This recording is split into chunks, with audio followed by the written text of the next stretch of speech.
Traz o plantão para o telão, traz o plantão para o telão do SBT Comunidade, porque a gente abre a edição de hoje colocando em destaque, claro, essas novidades jurídicas do caso do motociclista entregador que morreu em um acidente causado provavelmente por um motorista embriagado. Coloca a imagem do circuito no acidente, do circuito em tela cheia para quem está em casa acompanhando, porque quem está ao vivo com os delegados responsáveis pela investigação é o Rafael Medeiros e é ele quem vai terminar de compartilhar os detalhes com você. Rafa.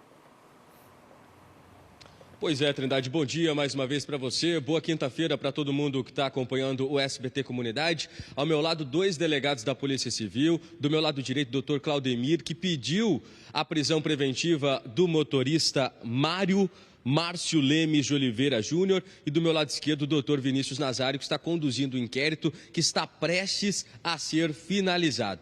Primeiro nós vamos conversar ao vivo com o Dr. Claudemir, o delegado que recebeu esse caso e também pediu a prisão preventiva.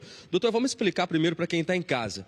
Houve um pedido à justiça, mas ainda não há uma ordem judicial contra esse motorista. Queria que o senhor explicasse o que a Polícia Civil fez, como que é esse andamento. Queria que o senhor explicasse para quem está em casa assistindo. Bom dia para o senhor. Bom dia.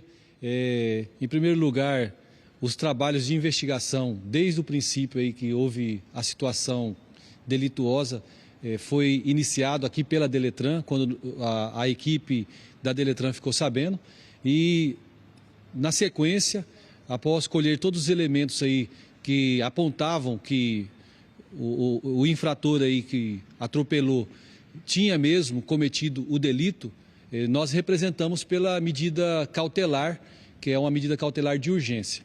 Então, foi protocolado no dia 30 de maio, e até o presente momento ainda não tem uma decisão do Judiciário. O papel da Polícia Civil, que era de tomar as medidas cabíveis para o fato, para o caso concreto, foram tomados. Inicialmente, a autoridade policial plantonista, ela não entendeu que era o caso de prender em flagrante, por conta daquela atenuante lá do artigo 301, que o cidadão, ao atropelar, ele ficou no local e prestou socorro. Então, o entendimento jurídico do colega levou a não prisão em flagrante pela prática do crime. E nós aqui entendemos que era o caso de nós representarmos pela preventiva. E na terça-feira foi protocolado o inquérito que o Ministério Público requereu ali, nas suas vistas, requereu que fosse protocolado o inquérito para registro. Então, foi protocolado por conta disso, aconteceu esse alarde todo da imprensa, achando que já tinha uma prisão preventiva decretada, fato que não aconteceu ainda, e nós esperamos que o Judiciário entenda, como nós, que é uma medida necessária, até porque esse autor desse delito, ele já é reincidente. Não consta reincidência no procedimento, porque o primeiro fato de 2015, quando ele atropelou uma pessoa, matou essa pessoa e fugiu do local, esse caso foi julgado pelo Judiciário como prescrito. Por isso que não consta como reincidente. Mas nós temos essas informações e, por conta dessas informações, tivemos essa convicção de representá-lo aí preventivamente para que haja essa prisão. Doutor, o motorista que acabou atropelando o entregador, o motorista Mário Lemes de Oliveira Júnior, ele vai responder por quais crimes? Ele foi indiciado por quais crimes no decorrer das investigações? Ele ainda não houve indiciamento. O indiciamento geralmente é no final do inquérito. Então, quem está tocando o inquérito é o Dr. Vinícius Nazário, e a gente acredita que ele vai ser indiciado, sim, pela prática do crime do artigo 302, com a qualificadora aí de estar dirigindo embriagado e também sem possuir habilitação, que a habilitação dele está cassada pela Justiça, e ele não foi atrás para regularizar isso aí. Então, são as qualificadoras que tem, podendo até um outro entendimento, se for até mais pontual, porque se já aconteceu outra vez e ele matou uma pessoa, poderia até tirar do CTB esse enquadramento e mandar para o Código Penal, que aí ele iria a júri, né? Então é uma possibilidade também que eu acredito que ao final aí de toda a análise fática pode levar a esse indiciamento não pelos 302 e sim pelo 121. Mas não sou eu que estou conduzindo mais essa investigação, só dei o pontapé inicial e o colega vai falar um pouquinho mais sobre o fato. Por que o 121? Porque eu entendo, vou falar o meu entendimento. O cidadão ele já praticou um crime dessa natureza e ele continuou tomando as mesmas atitudes, bebendo e dirigindo. Então, eu enquadraria numa hipótese de tirar do Código de Trânsito Brasileiro e trazer para o Código Penal pela embriaguez preordenada, que também pode acontecer do mesmo entendimento do judiciário, de tirar, de desqualificar do crime de trânsito e encaminhar para o tribunal de júri, que seria uma medida mais justa para esse infrator da lei. Doutor, só para a gente encerrar a participação com o senhor, antes da gente falar com o doutor Vinícius Nazário, esse motorista, então, ele não é ainda um foragido e já tem 14 dias, então, que a polícia está aguardando essa ordem judicial ser expedida, é isso?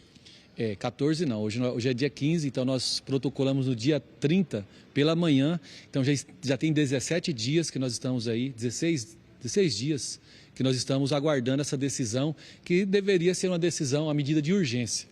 Mas estamos aí no aguardo e esperamos que a decisão saia favorável, porque nós precisamos tirar das ruas pessoas como essa. Ela não é digna de estar no meio da sociedade.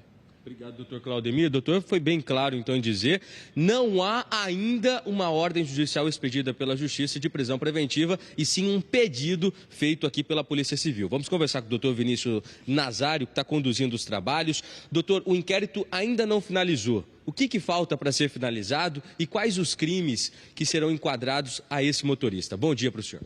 Bom dia a todos que estão nos assistindo. O inquérito policial foi instaurado tão logo nós tomamos conhecimento do fato, né, como o doutor Claudemir explicou, foi representado pela prisão, e no curso do inquérito policial foram requisitadas várias diligências à Politec. E a Politec ainda está em processo de elaboração dos laudos periciais, laudo pericial de local de crime, foi solicitado o laudo toxicológico, foi solicitado o laudo de necropsia. Então nós precisamos de todos esses elementos para a gente poder concluir o inquérito policial, né? Não só a materialidade, mas como elementos que poderão subsidiar até mesmo para uma eventual modificação da tipificação penal, como o doutor Claudemir explicou claramente, né? Nós temos que verificar ali a velocidade que o motorista estava dirigindo, né, as condições do veículo dele, tudo isso daí vai demonstrar dentro do inquérito policial se a conduta dele simplesmente foi uma conduta negligente, imperita, né, ou imprudente, ou se efetivamente ele assumiu o risco de produzir aquele resultado e daí então poder ser tipificado até como um crime de homicídio doloso, pelo dolo eventual, né? Nós temos diversos casos aqui em Cuiabá de pessoas que foram indiciadas, processadas pelo crime de homicídio doloso, inclusive levadas a júri popular por essas condutas, né? Então, assim, todas essas circunstâncias serão analisadas. O laudo pericial também, ele será determinante para a gente verificar se não há concurso de outros crimes. Vou dar um exemplo, por exemplo, uma fraude processual, né? Se houve alguma adulteração do local do crime, o condutor pode incorrer numa fraude processual. Então, tudo isso, todos esses elementos, a gente precisa, com base no laudo pericial que será nos apresentado pelo perito criminal, né? E a partir daí a gente poderá modificar a tipificação inicialmente atribuída pelo delegado plantonista, pelo doutor Claudemir, ou então optar por uma tipificação até mesmo mais gravosa. Doutor, esse motorista, o Mário Márcio, que é reincidente, já matou alguém lá em 2015, ele chegou a ser ouvido no decorrer desses trabalhos ou apenas foi ouvido no dia ali do crime? Ele chegou a comparecer aqui na delegacia? O que o senhor tem de informação em relação à versão dele? Olha, ele foi conduzido à Central de Flagrantes de Cuiabá e lá ele foi ouvido em termos de declarações pelo delegado plantonista e foram colhidas as informações preliminares, né, a respeito do acidente, a respeito até mesmo desse outro acidente anterior. Nós não descartamos a possibilidade de intimá-lo novamente e de colher mais informações. Mas, como eu disse, eu repito, que a gente precisa de mais elementos, com base principalmente no laudo pericial, para a gente poder interrogá-lo de uma forma mais qualificada e retirar daí mais elementos que possam colaborar com essa investigação. Doutor Vinícius, para a gente encerrar essa entrevista, ficou algo que o senhor queira destacar em relação à conclusão desse inquérito, a esse caso? Pode ficar à vontade para a gente encerrar. Olha, esse é um inquérito policial, a gente tem acompanhado desde o início, estamos tomando todas as providências. O inquérito policial aqui dentro da delegacia de polícia, nós temos adotado aí uma prioridade absoluta. Temos observado o clamor social. A princípio, foi até mesmo por isso que foi representado pela prisão, tanto pela residência como pelo clamor social do caso. Nós pedimos à população, pedimos aos familiares da vítima que compreendam o trabalho da polícia. O nosso trabalho ele é técnico, nós precisamos ter elementos suficientes para que esse cidadão seja condenado e não saia impune dessa conduta criminosa que ele cometeu. Obrigado, doutor Vinícius Nazário, pelas informações ao vivo. Traz mais uma vez as imagens das câmeras de segurança desse acidente que aconteceu no mês passado. Acabou morrendo no local do acidente Kelvin Tavares da Cruz, de 28 anos. O acidente aconteceu no dia 28 de maio, na Avenida Espigão, no bairro Tijucal, aqui em Cuiabá. Mário Márcio, ele foi então aí indiciado, ele pode responder por esse homicídio culposo ou doloso. Ainda cabe aí a finalização desse inquérito. Então, como o doutor Claudemir disse, já está na mesa do judiciário, pelo menos 17 dias. Cabe agora à justiça determinar a prisão preventiva. Mário Márcio ainda não é considerado foragido porque o pedido não foi expedido pela justiça. É apenas um pedido de prisão preventiva feito pela Polícia Civil. Trindade, são essas informações. Aqui no SBT não tem achismo, a gente traz a verdade, inclusive com os dois delegados que estão aqui à frente dos trabalhos. Eu volto contigo, ficou alguma dúvida que você queira destacar com os delegados, pode ficar à vontade, senão a gente finaliza a participação por aqui. Daqui a pouco eu trago outras ocorrências. Rafa, pode agradecer os dois delegados pela gentileza em atender o nosso pedido, o nosso convite, em conversar e esclarecer todos esses pontos à nossa audiência sobre esse caso que deixou boa parte da população mato-grossense revoltada e com razão. E o que a gente presenciou aqui ao vivo no Comunidade é extremamente sério. O que a gente presenciou aqui foi um verdadeiro desabafo de dois profissionais que estão trabalhando e trabalhando muito para apresentarem à sociedade uma resposta rápida diante de um caso bárbaro, diante de um caso cruel, onde uma família foi destruída. O rapaz que morreu, o entregador, deixou 2 filhos pequenos. Qual é a justificativa para um juiz que recebe o salário que recebe demorar tanto para analisar um pedido de prisão preventiva de alguém que está colocando em risco a vida das pessoas? Trindade, por que ele está colocando em risco a vida das pessoas? Porque não foi a primeira vez que ele matou alguém no trânsito. Ele está desafiando, debochando da justiça, que tirou dele o direito de dirigir. Continuou e matou outro trabalhador. São 2 semanas de espera por uma decisão de sim ou de não. A justiça pode negar o pedido de prisão preventiva, mas é preciso responder casos assim de forma imediata. E eu não quero aqui criticar o trabalho do judiciário, não quero aqui criticar o trabalho do juiz, porque nem sei que juiz está com o pedido na mesa. Eu só quero entender. Fala, Trindade, realmente eu estou analisando aqui, são muitos elementos, não sei, a gente está tentando entender melhor para tomar uma decisão. Ou tem um volume de trabalhos muito elevado, não cheguei nesse pedido ainda, mas a gente precisa entender. A comunicação do judiciário com a sociedade precisa melhorar. O SBT Comunidade é parceiro do judiciário na divulgação de dezenas de pautas. Mas quando é preciso cobrar, a gente cobra.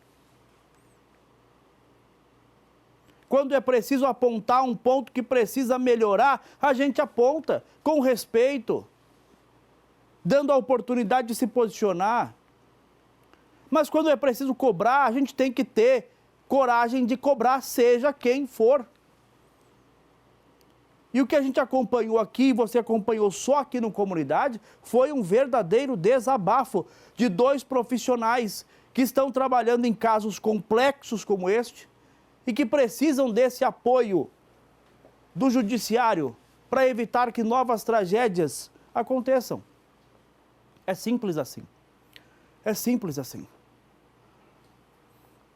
A gente, claro, vai questionar o Tribunal de Justiça para entender por que da demora, 2 semanas à espera de uma resposta por um mandado judicial de um caso importante. E a gente vai compartilhando com você as informações nas nossas próximas edições.